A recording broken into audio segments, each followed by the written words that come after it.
Hope everyone's having a good Sunday, and I thought I'd do another Beach Boys album review in my ongoing series that just started yesterday. And yesterday I reviewed Surfing Safari, their debut album, which got to number 32 in the charts.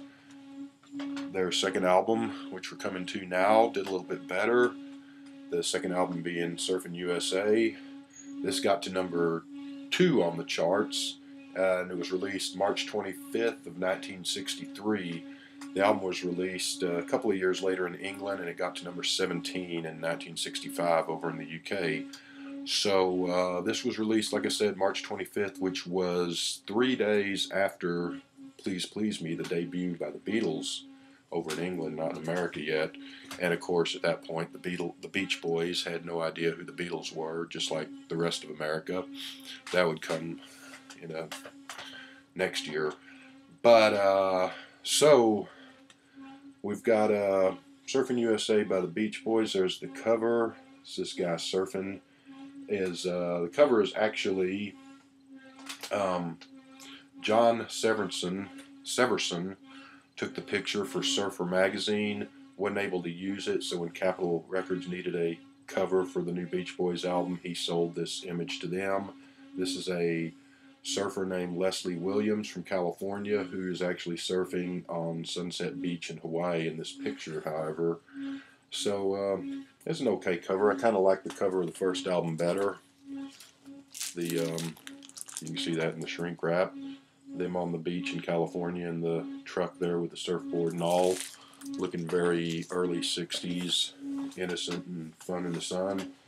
This cover is just okay. Again, this is the re-released 200-gram vinyl on Analog Productions, I think it's called, and or Quality Records or Analog Productions.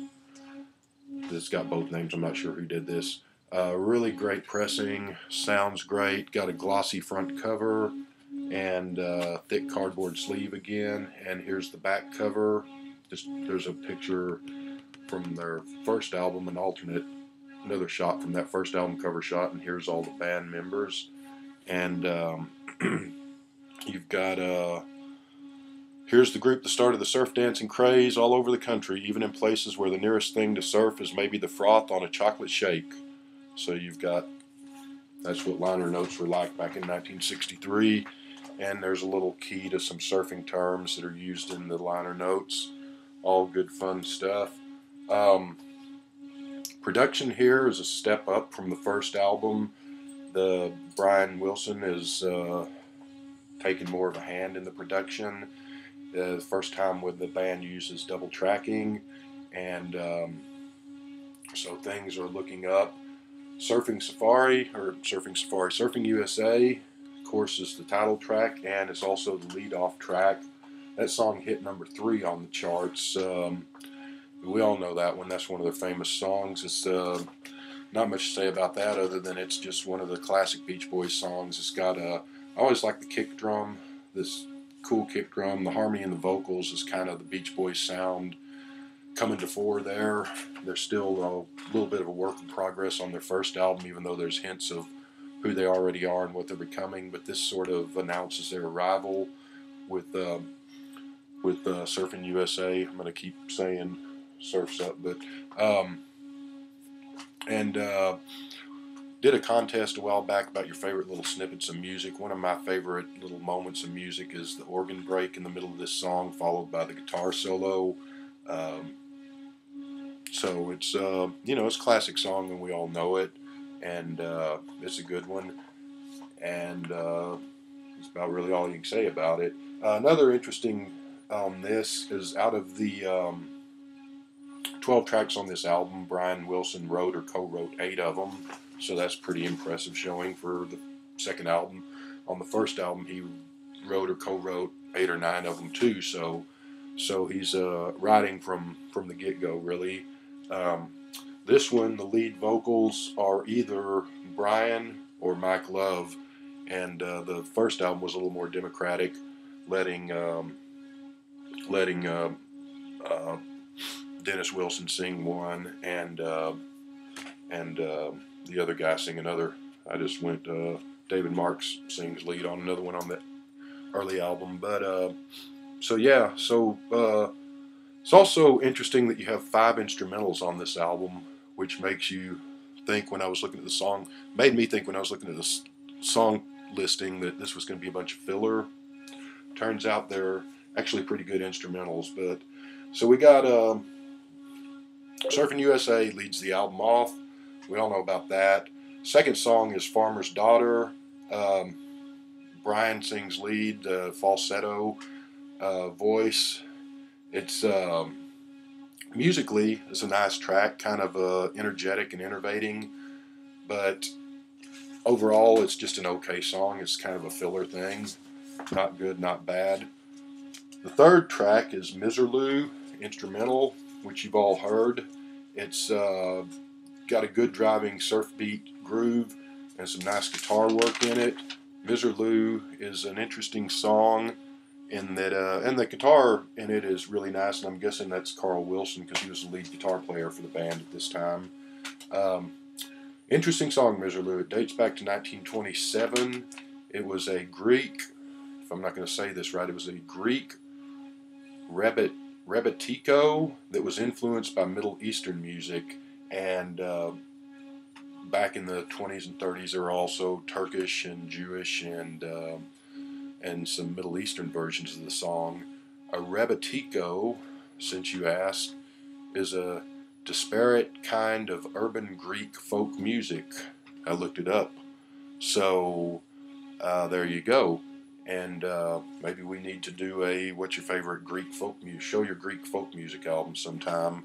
Bobby Gass can get into that, and Bobby Z can come on with his Mo-Fi urban folk, urban Greek folk albums. That'd be fun. Anyway, the version that you all probably heard is Dick Dale, the guitarist. He did it in 1962. Probably sounded a lot different than the 1927 version, but he turned it into a surf instrumental. The Ventures did it as well as, of course, the Beach Boys.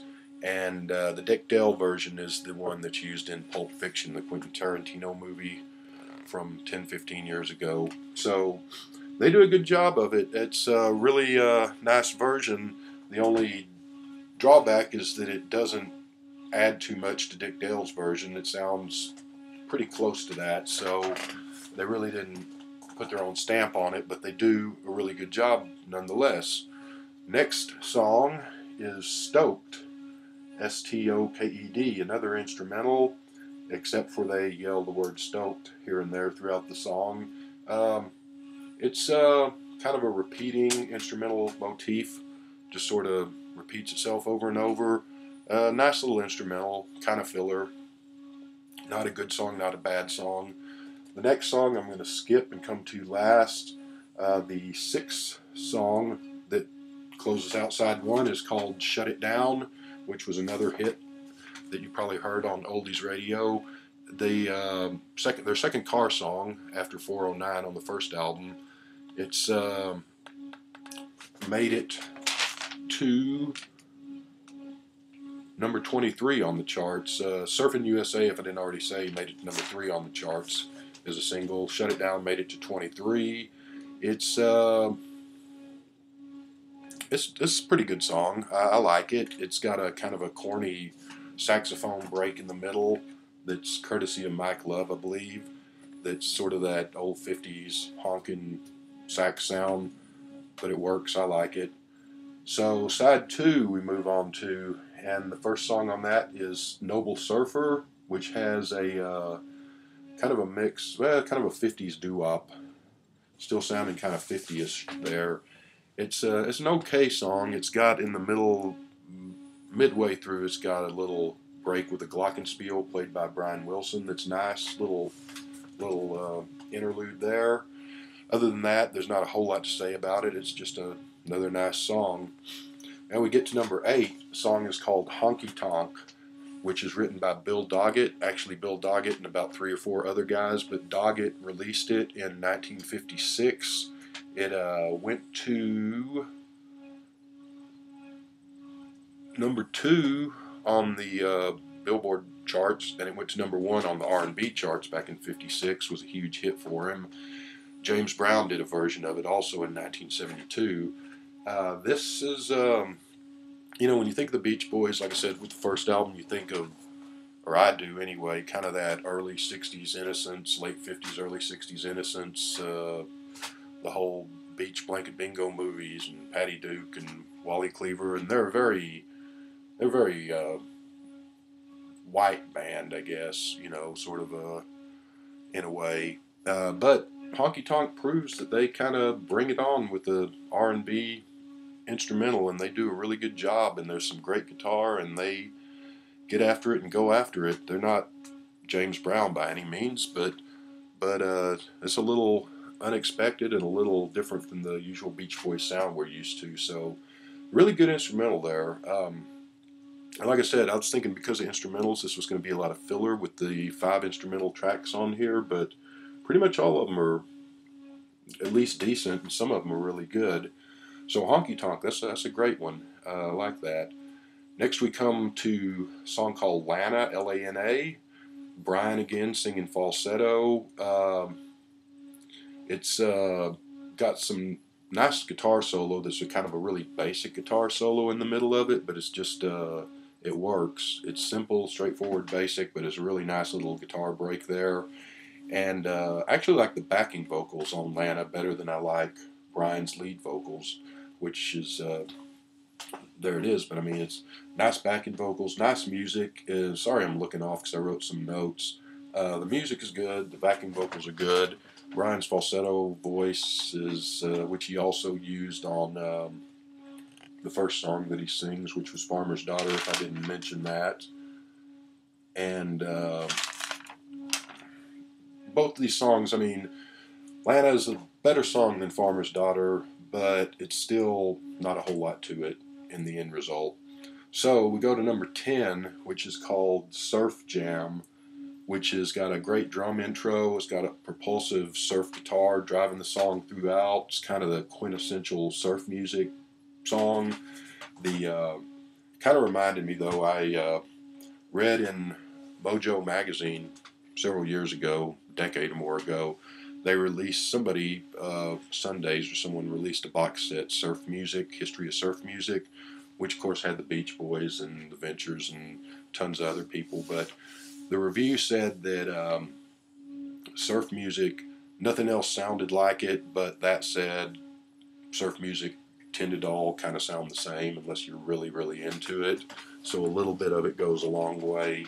And that's kind of true because I've got some records of just surf guitar bands, and a little of that does go a long way. But Surf Jam is a good example, one of the better examples of surf instrumental music. So really good track there. Thumbs up on that. So we got Surf Jam. Number 11 song is Let's Go Tripping, which is yet another instrumental and yet another Dick Dale song, the second that they cover on this album.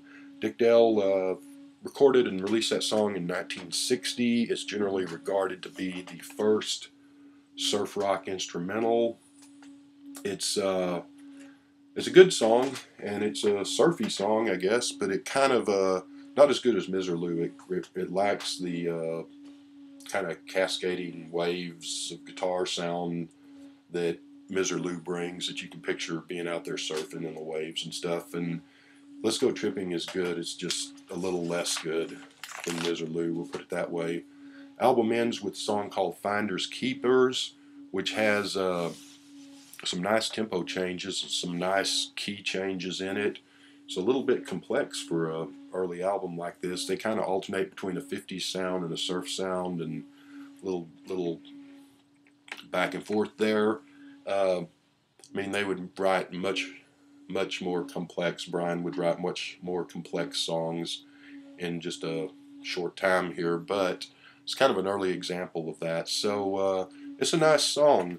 The song that I skipped is the 5th song on the album, and it's called Lonely Sea, and that is, I think, their best song to date so far here up to this point, and their first just stone cold classic masterpiece. It's a beautiful, wonderful, I'm surprised it wasn't a single and a huge hit. It's just a melancholy just wonderful, beautiful song. It's very sad, but and haunting, but pretty and beautiful at the same time. Brian sings lead. He doesn't sing the falsetto of the other two songs. He just sings regular voice there, and it's his best vocal performance on the album, and that's by far the best song on this album. So you got that. So you know, you got some good things. I think there were Lonely Sea notwithstanding, and Surfing USA. I guess I think there were some more. I think I like some of the songs on the first album better, and I do like most of the instrumentals here. The thing about this album, that's with the exception again of Lonely Sea, is that nothing. There's no Wake Up and Take Notice songs other than the hit Surfing USA and Lonely Sea, like I said, and a couple of the other songs are good or fairly good, and the instrumentals are pretty neat. But just to compare to the Beatles' first album, where you had Please Please Me, Love Me Do, and then you had all the album tracks, and every one of them, in my opinion, really, there's a lot of them that are just as good as the singles, and that was true, of course, on the Beatles' second album, too. That was true on the Rolling Stones' first album, which the hit, per se, would have been Tell Me, I guess. But a lot of great songs on their first album that stick out that are just album tracks, and some of them are among my favorite Beatles and Rolling Stones songs. And even the Kinks' first album, which, other than uh, Stop Your Sobbing and You Really Got Me, was not up to par of the Beatles and the Stones debuts, even though it had some good stuff. It had a lot of filler, but all three of those debuts were better. And of course, this is a second album, not a debut, but there's some good stuff on here, but their album tracks are not up to par with the album tracks of the Beatles and the Stones and even the Kinks just yet. Though Lonely Sea was never a 45 that I know of, and I have no idea why not, because that's just one of their best songs, really, or up there with their best songs at least, and it's just a wonderful thing. Should have been a #1 hit probably, but so I think I gave their first album a 7.5 if I remember right, for just my own reasons. Probably I'm gonna give this a 7, and so Surfing USA, the Beach Boys. It's they're still a work in progress, but they're getting there quick. And have a good Sunday.